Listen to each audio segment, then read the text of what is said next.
Hi friends, welcome back to Reshma Gowda vlogs. ನಾನು ರೇಷ್ಮಾ. ನಾನು ಚೆನ್ನಾಗಿದ್ದೀನಿ, ನೀವು ಕೂಡ ಚೆನ್ನಾಗಿದ್ದೀರಾ ಅಂತ ಅನ್ಕೋತೀನಿ. ಎಲ್ಲರಿಗೂ ಯುಗಾದಿ ಹಬ್ಬದ ಶುಭಾಶಯಗಳು. ದೇವರು ಆಯುಷು ಆರೋಗ್ಯ ಕೊಟ್ಟು ಕಾಪಾಡಲಿ. ಹಾಯ್ ಫ್ರೆಂಡ್ಸ್, ಇವತ್ತು ಯುಗಾದಿ ಹಬ್ಬ ಅಲ್ವಾ. ಫಸ್ಟು ದೇವ್ರ ಮನೆಯೆಲ್ಲ ರೆಡಿ ಮಾಡಿಬಿಟ್ಟು ಅಡುಗೆ ಮನೆಗೆ ಬಂದಿದ್ದೀನಿ. ಯಾಕೆ ಅಂತಂದರೆ ಕಡಲೆಬೇಳೆ ಎಲ್ಲ ಬೇಯಕ್ಕೆ ಹಾಕ್ಬಿಟ್ರೆ ಬಂದು ಒಬ್ಬಟ್ಟು ಮಾಡ್ಕೊಳಕ್ಕೆ ಸರಿ ಹೋಗುತ್ತೆ ಅಂತ ಹೇಳ್ಬಿಟ್ಟು ಈಗ ದೇವಸ್ಥಾನಕ್ಕೆ ಹೋಗಬೇಕು. ಮನೆಯಲ್ಲೆಲ್ಲ ಪೂಜೆ ಮುಗೀತು. ದೇವಸ್ಥಾನಕ್ಕೆ ಹೊರಟ್ಬಿಟ್ಟು ಒಂದು ಗಂಟೆ ಟೈಮ್ 2 ಗಂಟೆ ಟೈಮ್ ಆಗುತ್ತೆ ದೇವ್ರ ಪೂಜೆ ಮುಗಿಸ್ಕೊಂಡು ಬರೋಷ್ಟೊತ್ತಿಗೆ. ಊರಲ್ಲಿರೋ ಎಲ್ಲ ದೇವಸ್ಥಾನಗಳಿಗೂ ಪೂಜೆ ಮಾಡಿಸ್ಬೇಕಲ್ವ. ಸೊ ಅದಕ್ಕೂ ಮೊದಲೇ ಕಡಲೆಬೇಳೆ ಬೇಯಕ್ಕೆ ಹಾಕ್ಬಿಡ್ತಿದ್ದೀನಿ. ಇದು ಬೆಂದಿರುತ್ತೆ ಅಲ್ವಾ, ಬಂದು ಒಬ್ಬಟ್ಟಿಗೆ ರುಬ್ಕೊಳ್ಳೋಕೆ ಸರಿ ಹೋಗುತ್ತೆ, ಆರ್ಕೊಳ್ಳುತ್ತೆ ಅಂತ ಹೇಳ್ಬಿಟ್ಟು ಈಗ ರೆಡಿ ಮಾಡ್ಕೊತಾ ಇದ್ದೀನಿ. ನೋಡಿ, ಒಂದು 3 ಪಾವಷ್ಟು ಕಡಲೆಬೇಳೆನ ಬೇಯಕ್ಕೆ ಹಾಕೋತಿದ್ದೀನಿ. ಸ್ವಲ್ಪ ಜಾಸ್ತಿನೇ ಮಾಡ್ತೀನಿ ಒಬ್ಬಟ್ಟನ್ನ ನಾನು. ಅದಕ್ಕೆ ಪ್ರತಿದಿನ ನೋಡ್ತಿದ್ದ ಕಿಚನ್ನೇ ಬೇರೆ, ಇದೇ ಬೇರೆ ಅಂತ ಅನ್ನಿಸ್ತಾ ಇರ್ಬೋದು. ಇದು ಬೇರೆ ಕಿಚನ್ ಅಲ್ಲ, ಬೇರೆ ಊರೇನೆ. ಇದು ಕೂಡ ನಮ್ಮೂರು, ನಮ್ಮ ಮನೆ, ನಮ್ಮ ಅಡುಗೆ ಮನೆಯೇ. ನಾವು ಯಾವಾಗಲೂ ಇಲ್ಲಿರಲ್ಲ, ಯುಗಾದಿ ಹಬ್ಬಕ್ಕೆ ಮಾತ್ರ ಬರೋದು. ಯುಗಾದಿ ಮತ್ತು ಪಿತೃಪಕ್ಷ ಹಬ್ಬ ಬರುತ್ತಲ್ಲ, ಮಹಾಲಯ ಅಮಾವಾಸ್ಯೆ, ಆವಾಗ ಬಂದು ಒಂದು 10 ಡೇಸ್ ಇಲ್ಲೇ ಇರ್ತೀವಿ. ಸೊ ಇದು ನಮ್ಮ ಮನೆಯೇ. ಕೂಡ ಬೇಯಕ್ಕೆ ಹಾಕೋತಿದ್ದೀನಿ. ಅಂದರೆ ಆಲೂಗೆಡ್ಡೆ ಪಲ್ಯ, ಒಬ್ಬಟ್ಟು, ಕಾಯಿ ಹಾಲು ಮತ್ತು ಅನ್ನ ಸಾಂಬಾರು, ಒಬ್ಬಟ್ಟಿನ ಸಾಂಬಾರು ಮಾಡ್ಕೋಬೇಕು. ಅದಕ್ಕೋಸ್ಕರ ಅಂತ ಹೇಳ್ಬಿಟ್ಟು ಕಡಲೆಬೇಳೆ ಮತ್ತು ಆಲೂಗೆಡ್ಡೆ ಎರಡನ್ನೂ ಬೇಯಕ್ಕೆ ಇಟ್ಕೊಂಡಿದ್ದೀನಿ. ಇದು ನಾವು ದೇವಸ್ಥಾನಕ್ಕೆ ಹೋಗಿದ್ದು ಬರೋಷ್ಟಕ್ಕೆ 2 ಆರಿರುತ್ತೆ, ಅಡುಗೆ ಮಾಡ್ಕೊಳ್ಳೋಕೆ ಹೆಲ್ಪ್ ಆಗುತ್ತೆ ಅಂತ ಹೇಳ್ಬಿಟ್ಟು ಫಸ್ಟೇ ಇದನ್ನು ಬೇಯಕ್ಕೆ ಹಾಕೋತಾ ಇದ್ದೀನಿ. ದೇವಸ್ಥಾನಕ್ಕೆ ಹೋಗ್ಬೇಕಲ್ಲ, ಸೊ ಎಲ್ಲನೂ ರೆಡಿ ಮಾಡ್ಕೋತಾ ಇದ್ದೀನಿ.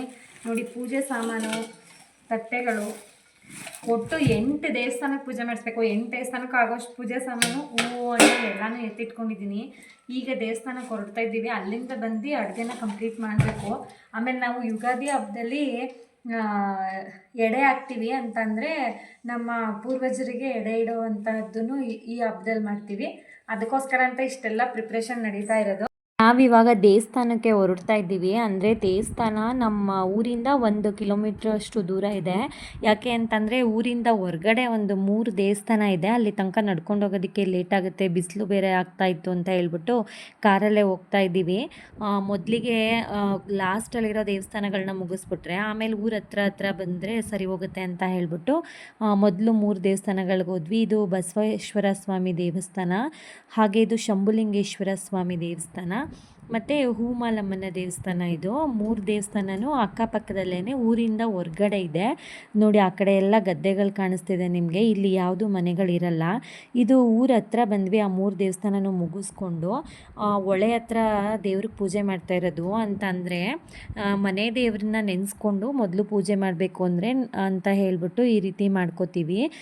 ಮನೆ ದೇವರು ದೂರ ಇರ್ತಾವಲ್ವ ದೇವಸ್ಥಾನಗಳು, ಅಲ್ಲಿ ತನಕ ನಾವು ಹೋಗೋಕ್ಕಾಗಲ್ಲ ಹಬ್ಬದ ದಿನ ಅಂತ ಹೇಳಿ 3 ಕಲ್ಲಿಟ್ಟು ದೇವ್ರನ್ನ ನೆನೆಸ್ಕೊಂಡು ಪೂಜೆ ಮಾಡಿ ನಾವು ನೆಕ್ಸ್ಟು ದೇವ್ರುಗಳನ್ನ ಪೂಜೆ ಮಾಡ್ಕೋತೀವಿ. ಯಾಕೆ ಅಂತಂದರೆ ಮನೆ ದೇವ್ರ ಪೂಜೆ ಯಾವಾಗಲೂ ಮಾಡಲೇಬೇಕಲ್ವ, ಅದಕ್ಕೋಸ್ಕರ ಅಂತ ಹೇಳಿ ಇಲ್ಲಿ ನಮ್ಮ ಮನೆ ದೇವ್ರ ಪೂಜೆ ಮಾಡ್ಕೋತಾ ಇದ್ದೀವಿ. ನೋಡಿ, ಇದು ದೊಡ್ಡ ಕಾಲುವೆ, ಅಂದರೆ ವಿಶ್ವೇಶ್ವರಯ್ಯ ನಾಲೆ ಇದೆಯಲ್ಲ, ಅದು ಅಲ್ಲಿಂದ ಬರುವಂತಹ ನೀರಿದು ನಮ್ಮ ಊರ ಪಕ್ಕದಲ್ಲೇ ಹೋಗುತ್ತೆ. ಎಷ್ಟು ದೊಡ್ಡ ಕಾಲುವೆ ಅಂತಂದರೆ ತುಂಬಾ ಚೆನ್ನಾಗಿದೆ. ಇಲ್ಲೇ ಫಸ್ಟು ನಾವು ಪೂಜೆ ಮುಗಿಸ್ಕೊಂಡ್ವಿ. ಇದಾದಮೇಲೆ ಇನ್ನು ಊರೊಳಗಡೆ ಇರುವಂತಹ ಹಳ್ಳಿಕಟ್ಟೆ ಎಲ್ಲ ದೇವಸ್ಥಾನಗಳಿಗೂ ಪೂಜೆ ಆಯಿತು. ಅಷ್ಟರಲ್ಲಿ ಅಪ್ಪ ಅಮ್ಮ ಕೂಡ ಬಂದಿದ್ದರು. ಅವರು ಅಡುಗೆಗೆ ರೆಡಿ ಮಾಡ್ಕೋತಾ ಇದ್ರು. ಅಮ್ಮಂಗೆ ಒಬ್ಬರಿಗೆ ಅಡುಗೆ ಮಾಡೋದಕ್ಕೆ ಕಷ್ಟ ಆಗುತ್ತೆ ಅಂತ ಹೇಳ್ಬಿಟ್ಟು ನಾವು ಕೂಡ ಹೆಲ್ಪ್ ಮಾಡಿಕೊಡ್ತಾ ಇದ್ದೀವಿ. ಅಂದರೆ ಅಪ್ಪ ಕಾಯಿ ತುರಿ ಕೊಟ್ಟರು, ನಮ್ಮ ಮನೆಯವರು ಈರುಳ್ಳಿ ಕೂಡ ಬಿಡಿಸ್ಕೊಟ್ರು. ನಾನು ಮೈದಾ ಹಿಟ್ಟೆಲ್ಲ ಕಲಿಸ್ಕೊಡ್ತಾ ಇದ್ದೀನಿ. ನಾವು ಮತ್ತೆ ನಮ್ಮ ಇನ್ನೊಂದು ಊರಿದೆಯಲ್ಲ, ಅಲ್ಲಿ ನಮ್ಮ ಮನೆ ದೇವ್ರ ಪೂಜೆಗೆ ಹೋಗಬೇಕು. ಅಷ್ಟರಲ್ಲಿ ಅಮ್ಮಂಗೆ ಇಷ್ಟೆಲ್ಲ ಹೆಲ್ಪ್ ಮಾಡಿಕೊಟ್ಬಿಟ್ರೆ ಅವರು ಅಡುಗೆ ರೆಡಿ ಮಾಡಿರ್ತಾರೆ. ನಾವು ಬಂದು ಎಡೆ ಹಾಕೊಳ್ಳೋಕೆ ಸರಿ ಹೋಗುತ್ತೆ ಅಂತ ಹೇಳ್ಬಿಟ್ಟು ಅವರಿಗೆ ಏನೇನು ಬೇಕು ಎಲ್ಲನೂ ಎತ್ಕೊಡ್ತಿದ್ದೀನಿ. ನಾವು ಇಲ್ಲಿ ಜಾಸ್ತಿ ಇರಲ್ಲ ಅಲ್ವಾ, ಸಾಮಾನುಗಳೆಲ್ಲ ಆ ಕಡೆ ಈ ಕಡೆ ಇಟ್ಬಿಟ್ಟಿರ್ತೀನಿ. ಅಮ್ಮಂಗೆ ಹುಡ್ಕೋಕ್ಕೆ ಕಷ್ಟ ಆಗುತ್ತೆ ಅಂತ ಪ್ರತಿಯೊಂದೂ ಎತ್ಕೊಟ್ಟು ಅವ್ರಿಗೆ ಮಸಾಲೆ ಎಲ್ಲ ರುಬ್ಬಿಟ್ಕೊಟ್ಬಿಟ್ಟು ಎಲ್ಲ ಸಾಮಾನುಗಳನ್ನೂ ರೆಡಿ ಮಾಡಿಕೊಟ್ಬಿಟ್ಟು ಹೋಗ್ತಾ ಇದ್ದೀವಿ. ಅಡುಗೆ ಮಾಡೋದಕ್ಕೆ ಈಸಿ ಆಗುತ್ತೆ ಅಂತ ಅವರೇ ಇವತ್ತಿನ ಪೂರ್ತಿ ಅಡುಗೆನ ಮಾಡಿರ್ತಾರೆ ನಾವು ಬರುವಷ್ಟರಲ್ಲಿ. ಅಂದರೆ ನಾವು ಆ ಊರಿಗೆ ಹೋಗಿ ಬರಬೇಕಲ್ವ, ಅಷ್ಟೊತ್ತಿಗೆ ಲೇಟ್ ಆಗುತ್ತೆ ಅಂತ ಹೇಳ್ಬಿಟ್ಟು ಮಧ್ಯಾಹ್ನ ಆಗೇ ಬಿಡುತ್ತೆ. ಅದಕ್ಕೋಸ್ಕರ ಅಂತ ಹೇಳಿ ಅಮ್ಮಂಗೆ ಇಷ್ಟೆಲ್ಲ ಕೆಲಸಗಳನ್ನು ಮಾಡಿಕೊಟ್ಟು ನಾವು ಮತ್ತೆ ನಮ್ಮ ಇನ್ನೊಂದು ಊರಿಗೆ ಹೋದ್ವಿ. ಅಲ್ಲಿ ಹಣ್ಣುಗಳೆಲ್ಲ ತೊಗೊಂಡು ರೆಡಿ ಮಾಡ್ಕೋತಾ ಇದ್ದೀನಿ. ಮನೆಗೆ ಹೋಗ್ಬಿಟ್ಟು ಫಸ್ಟು ಪೂಜೆ ಸಾಮಾನು ಎತ್ಕೊಂಡ್ವಿ. ಅಲ್ಲಿಂದ ನಾನೇನು ಅಂತಾರಲ್ಲ, ಇಲ್ಲೇ ಎಲ್ಲನೂ ಎತ್ಕೊಂಡು ಪೂಜೆ ಮಾಡ್ಸೋಕ್ಕೆ ಅಂತ ತೊಗೊಂಡು ಹೋಗ್ತಾ ಇದ್ದೀವಿ. ಅಂದರೆ ಇಲ್ಲಿಗೆ ಆ ದೇವಸ್ಥಾನಕ್ಕೆ ಹಣ್ಣು ತುಂಬಿಸ್ಬೇಕಿತ್ತು. 2 ಗೊನೆ ಹಣ್ಣನ್ನು ರೆಡಿ ಮಾಡಿಕೊಂಡು ಅಪ್ಪ, ನಾನು, ಹುಡುಗರು ಎಲ್ಲರೂ ಹೋದ್ವಿ. ಅಮ್ಮ ಬರಲ್ಲ, ಈ ದೇವಸ್ಥಾನಕ್ಕೆ ಸೊಸೆಯಂದಿರು ಬರೋ ಹಾಗಿಲ್ಲ, ಹೆಣ್ಮಕ್ಳು ಮಾತ್ರ ಬರೋದು. ಅದಕ್ಕೋಸ್ಕರ ಅವ್ರನ್ನ ಊರಲ್ಲೇ ಬಿಟ್ಟು ಬಂದ್ವಿ. ಇಲ್ಲೂ ಅಷ್ಟೇ ನಮ್ಮ ಮನೆ ದೇವ್ರನ್ನ ನೆನೆಸ್ಕೊಂಡು ಇಲ್ಲೂ ಕೂಡ ಪೂಜೆ ಮಾಡಿದ್ವಿ. ಅಲ್ಲಿ ನಮ್ಮ ಯಜಮಾನ್ರು ಮನೆ ದೇವರು, ಇದು ನಮ್ಮ ತಂದೆ ಮನೆ ದೇವರು. ಇಲ್ಲಿ ಗಂಡ ದೇವ್ರನ್ನ ನೆನೆಸ್ಕೊಂಡು ಮತ್ತೆ ಕಾಲುವೆ ಹತ್ರ ಪೂಜೆ ಮಾಡಿಬಿಟ್ಟು ಇಲ್ಲಿಂದ ಮತ್ತೆ ನಾವು ಹೆಣ್ಣು ದೇವ್ರ ದೇವಸ್ಥಾನದ ಒಳಗಡೆ ಹೋಗ್ತೀವಿ. ಇದು ನೋಡಿ ಚಿಕ್ಕ ದೇವಸ್ಥಾನ, ಇದು ಮೊದಲು ಮೂಡಿರುವಂತಹ ಮೂಲ ಸ್ಥಾನ ಇದು. ಇದಾದಮೇಲೆ ಇದ್ರ ಪಕ್ಕ ಇನ್ನೊಂದು ಸ್ವಲ್ಪ ದೊಡ್ಡದಾಗಿರೋ ದೇವಸ್ಥಾನನ ಮಾಡಿದ್ದಾರೆ. ಇದು ನಮ್ಮ ಮನೆ ದೇವರು ಮಾಸ್ತಮ್ಮ ದೇವಸ್ಥಾನ. ಅಲ್ಲಿ ಎದುರುಗಡೆ ಪೂಜೆ ಮಾಡ್ತಾ ಇರೋರು ಇಬ್ಬರೂ ನಮ್ಮ ದೊಡ್ಡಪ್ಪನ ಮಕ್ಕಳು, ಅಣ್ಣಂದಿರು. ಇಲ್ಲಿಗೆ ನಮ್ಮ ಅಣ್ಣಂದಿರೇ ಪೂಜೆ ಮಾಡೋದು. ಅದಕ್ಕೋಸ್ಕರ ಇಲ್ಲಿ ನಾವು ಪ್ರತಿ ಯುಗಾದಿನಲ್ಲಿ ಮತ್ತು ದೀಪಾವಳಿನಲ್ಲಿ ಹಣ್ಣು ತುಂಬಿಸಿ ಪೂಜೆ ಮಾಡಿಸ್ತೀವಿ. ಅರ್ಕೆಗಳೇನಾದರೂ ಇದ್ದರೆ ಮಧ್ಯ ಕೂಡ ಪೂಜೆ ಮಾಡಿಸ್ತೀವಿ. ಈ ಸರಿ 2 ಗೊನೆ ತುಂಬಿಸ್ಬೇಕಿತ್ತು. ಹಾಗೆ ರಸಾಯನ ಮಾಡೋರು ಯಾರೂ ಇರಲಿಲ್ಲ, ನಾವೇ ಎಲ್ಲರೂ ಸೇರಿಕೊಂಡು ರಸಾಯನ ಮಾಡ್ತಾಯಿದ್ದೀವಿ. ಅಂದರೆ ಇಲ್ಲಿ ರಸಾಯನ ಮಾಡೋದೇ ಒಂದು ವಿಶೇಷ. ಎಷ್ಟು ರಸಾಯನ ಮಾಡ್ತೀವಿ ಅಂದರೆ ಎಷ್ಟು ಜನ ಬಂದ್ರೂ ಮಾಡಿಕೊಡ್ತಾರೆ. ಹಾಗೆ ತುಂಬ ಜಾಸ್ತಿ ರಸಾಯನ ಕೂಡ ಮಾಡಿರ್ತೀವಿ. ಎಲ್ಲರಿಗೂ ಅವ್ರು ಕೇಳುವಷ್ಟು ಮನೆಗೆ ಎಲ್ಲ ತುಂಬಿಕೊಡ್ತಾರೆ. ಹಾಗೆಯೇ ನಾವು ತಂದಿದ್ದ ಹಣ್ಣು ಮತ್ತು ಬೇರೆಯವ್ರು ಕೊಟ್ಟಿದ್ದ ಹಣ್ಣು ಎಲ್ಲನೂ ಸೇರಿಸಿ ಎಲ್ಲರೂ ಸೇರಿ ರಸಾಯನ ಮಾಡಿ ಎಲ್ಲರಿಗೂ ಕೊಟ್ಟು ಮನೆಗೂ ಕೂಡ ತೊಗೊಂಡೋದ್ವಿ. ಅಷ್ಟರಲ್ಲಿ ಅಮ್ಮ ಅಡುಗೆ ಎಲ್ಲ ಮಾಡಿಟ್ಟು ಕಡಲೆಬೇಳೆನ ಒಳ್ಕಲ್ಲಲ್ಲಿ ರುಬ್ತಿದ್ದಾರೆ ನೋಡಿ, ಒಬ್ಬಟ್ಟಿಗೆ ಅಂತ ಹೇಳ್ಬಿಟ್ಟು. ಒಳ್ಳಲ್ಲಿ ರುಬ್ಬಿ ಮಾಡಿದ್ರಂತೂ ತುಂಬಾ ಟೇಸ್ಟಾಗಿರುತ್ತೆ. ಅವರು ಯಾವಾಗಲೂ ಅಷ್ಟೇ ಒಬ್ಬಟ್ಟು ಮಾಡಿದ್ರೆ. ಆ ಮನೆಯಲ್ಲಿ ಒಳ್ಕಲ್ಲಿಲ್ಲ, ಸೊ ಮಿಕ್ಸಿನಲ್ಲೇ ಮಾಡ್ಕೋತೀನಿ. ಇಲ್ಲಿ ಒಳ್ಕಲ್ಲಿದೆ, ಅದಕ್ಕೋಸ್ಕರ ಅಮ್ಮ ಎಲ್ಲ ತೊಳೆದು ರೆಡಿ ಮಾಡಿಕೊಂಡು ಅವರು ರುಬ್ಕೋತಿದ್ದಾರೆ.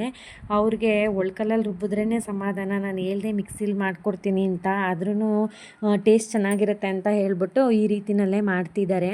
ಅವರು ಎಲ್ಲ ರೆಡಿ ಮಾಡಿಕೊಟ್ರು. ನಾನು ಹೂರಣನ ರೆಡಿ ಮಾಡಿಕೊಂಡು ಒಬ್ಬಟ್ಟು ತಟ್ಕೊಡ್ತಿದ್ದೀನಿ. ಅಮ್ಮನೇ ಬೇಯಿಸ್ಕೊಂಡ್ರು.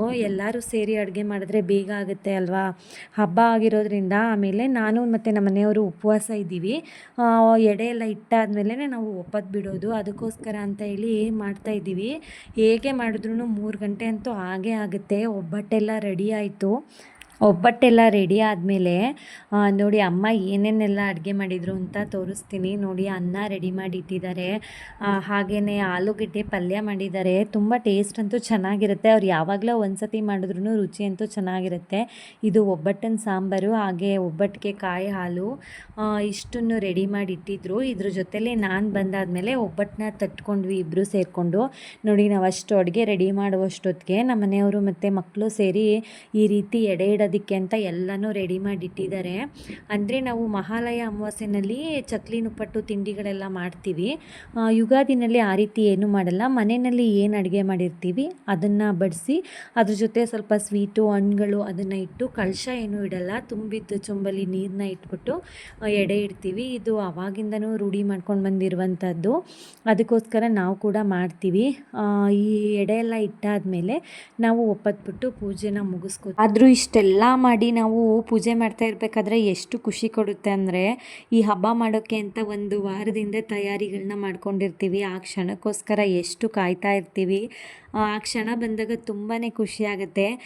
ಯುಗಾದಿ ಹಬ್ಬ ಮತ್ತು ಪಿತೃಪಕ್ಷ ಅಂದರೆ ನಮಗಂತೂ ಮಕ್ಕಳಿಗೆ ನಮಗೆ ತುಂಬಾ ಖುಷಿಯಾಗುತ್ತೆ. ಯಾಕೆ ಅಂದರೆ ನಮ್ಮೂರಿಗೆ ಬಂದು ಪೂಜೆ ಮಾಡ್ತಿರ್ತೀವಿ ಅನ್ನೋದೇ ಒಂದು ದೊಡ್ಡ ಖುಷಿ. ಇದು ನಮ್ಮ ಯಜಮಾನ್ರ ಮನೆ, ಅದು ನಮ್ಮ ತಂದೆ ತಾಯಿ ಮನೆ. ನಾವು ವಾಸ ಇರೋದೇ ಅಲ್ಲಿ. ಇಲ್ಲಿಗೆ ಬರೀ 2 ಹಬ್ಬಗಳಲ್ಲಿ ಮಾತ್ರ ಬರ್ತೀವಿ. ಬಂದು ಪೂಜೆ ಮುಗಿಸ್ಕೊಂಡು ಒಂದು 10 ದಿನ ಹೇಗೂ ಸಮ್ಮರ್ ಹಾಲಿಡೇಸ್ ಬಂದಿರುತ್ತೆ ಮಕ್ಕಳಿಗೆ, ಆವಾಗ ದಸರಾ ಹಾಲಿಡೇಸ್ ಇರುತ್ತೆ. ಸೊ 2 ಹಬ್ಬಗಳಲ್ಲಿ ಒಂದು 10 ಡೇಸ್ ಇದ್ದು, ಹಾಗೆ ನಮ್ಮೂರಲ್ಲಿ ಯುಗಾದಿ ಹಬ್ಬ ಆದ ನೆಕ್ಸ್ಟ್ ಡೇನೇ ತಂಬಿಟ್ಟು ಹಬ್ಬ ಕೂಡ ಇರುತ್ತೆ. ಎಲ್ಲರೂ ವರ್ಷದೊಟ್ಟಿಗೆ ಮಾಡಿದ್ರೆ ನಮ್ಮೂರಲ್ಲಿ ತಂಬಿಟ್ಟು ಹಬ್ಬ ಮಾಡಿ ವರ್ಷದೊಟ್ಟಿಗೆ ಮಾಡ್ತೀವಿ.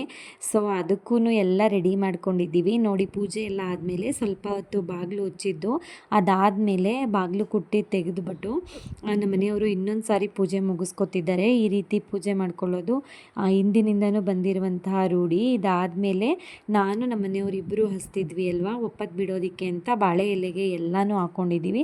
ಮನೆಯಲ್ಲಿ ಏನು ಅಡುಗೆಗಳನ್ನ ಮಾಡಿರ್ತೀವಿ ಎಲ್ಲನೂ ಬಡಿಸ್ಕೋಬೇಕು. ಬಡಿಸ್ಕೊಂಡು ಒಟ್ಟಿಗೆ ಎಲ್ಲನೂ ತೊಗೊಂಡು ದೇವ್ರನ್ನ ನೆನೆಸಿ ಒಂದು ತುತ್ತನ್ನ ಎತ್ತಿಟ್ಟು ಉಪವಾಸನ ಪೂರ್ಣಗೊಳಿಸೋದು ಅದು ಪದ್ಧತಿ. ಆ ರೀತಿಯಲ್ಲೇ ಮಾಡಿ ಎಲ್ಲರೂ ಊಟ ಮಾಡಿದ್ವಿ. ಇದಾಗಿತ್ತು ಯುಗಾದಿ ಹಬ್ಬದ ವ್ಲಾಗ್. ಇಷ್ಟ ಆದರೆ ಲೈಕ್ ಮಾಡಿ, ಶೇರ್ ಮಾಡಿ, ಸಬ್ಸ್ಕ್ರೈಬ್ ಮಾಡೋದನ್ನು ಮರಿಬೇಡಿ. ಫೇಸ್ಬುಕ್ಕಲ್ಲಾದರೆ ಫಾಲೋ ಮಾಡಿ.